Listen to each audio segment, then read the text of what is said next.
Природата уште еднаш ја покажа својата нескротлива моќ преку синокешното невреме која исплаши голем број граѓани бидејќи предизвика поплави, запалени дрви од електрични искричења, приземни простори и подруми полни со вода, искршени стебла, натрупан нанос од земја и смет. Најмногу проблеми имаа сопствениците на семејни куќи и деловни објекти во најниските места во градот, каде завршуваат поројните води од повеќе улици во градот. 14 часа по невремето, градоначалникот Лјупчо Папазов даде изјава за медиумите. Работеше на повеќе улици во градот, при што беа поплавени индивидуални домови, беа паднати електрични столбови, паднати столбови за телефонски комуникации и имаше опажарување на електрични броила, едно кратко електрично преспојување кој предизвикуваше опасност од пожар, кој беше санирано од страна на противпожарната територијална единица. Тука на помош исто така морам да ја напоменам, излезе и Евана со своите дежурни екипи во делот на справувањето со опасностите од електроинсталациите и сообраќајната полиција која учествуваше во регулирањето на сообраќајот. Најголемите штети се во подрумските и приземните простории на индивидуалните објекти. Зафатен е еден правен субјект, ресторанот Аледар. Поплавено е основното општинско училиште Кирил и Методи. Поплавена е дел од производните хали во компанијата Афенол и има дојави за штети во неколку приватни компании. Екипа на телевизија Кочани утрово посети неколку места каде синоќа ситуацијата беше критична, за што сведочат самите граѓани. Овде имаше голема поплава, на дојдена вода никош до сега немало такво нешто, како река. Како кога по дожд, сите дворови овде што ги гледате се наполнија подрумите. Соседот и колото му се наполни дека во подрумот. Кај мене прв пат, ова куќа е 55 години стара, прв пат да се наполни подрумот. Решетката овде што се стави се затнува дека се мали отворите. И не знаеме, секој нареден дожд ќе биде вака.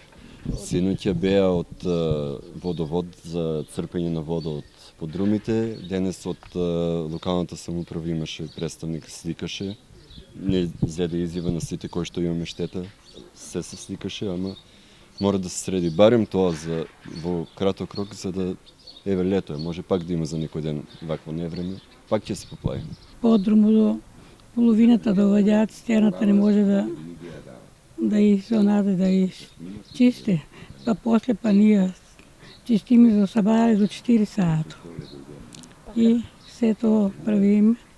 И те ошима, и сталажите, не можеме вратата да отвориме, да пониши се пуно. И те, куќата, Боже, дива град да сме. И ќе видиш и позади како е се распаѓа. Цистерната, нели, децата викаа и звонија и дојдеа, они поисцрпаа малку, ама вика веќе не можеме, ови до панија до сабаре до 4 сата децата црпаат. Од вчерашното невреме тука на Иво Лола Рибар сите имат последици.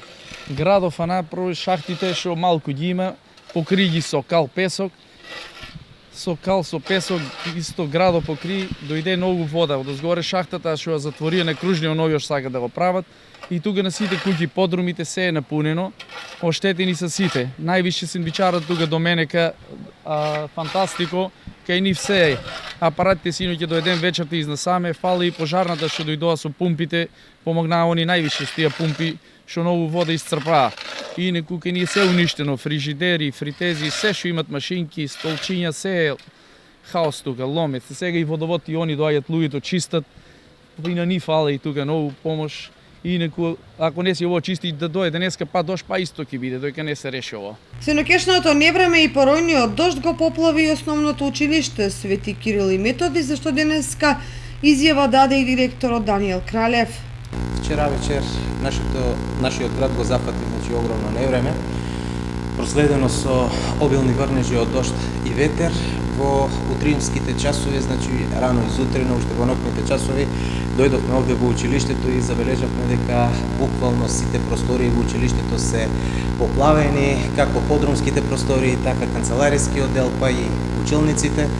Веднаш пристапивме заедно со вработените од училиштето, од техничкиот персонал, се собравме сите и пристапивме кон санирање на штетите кои што беа предизвикани од невремето. На помош ги повикавме територијалната противпожарна единица од Кочани и комуналното јавно предпријатие Водовод од Кочани, кои што ни пристапија на помош, моментално со нивна помош, со помпи од овие две институции се вадат огромните количества на вода од подрумските простори, додека јас и колегите вработени во нашето училиште се трудиме да ја изврлиме водата која што е навлезена длабоко во просториите на училиштето, односно во училниците, ходниците и канцелариите. Земјоделците најмногу ги загрижи повременото паѓање на град, кој зафати повеќе делови од Кочанската котлина. Дали и колкави штети се направени, доправа ќе се проценува. Жители кои живеат во планинските реони на Осоговието велат дека таму невреме немало, меѓутоа делови од населените места останале без електрична енергија.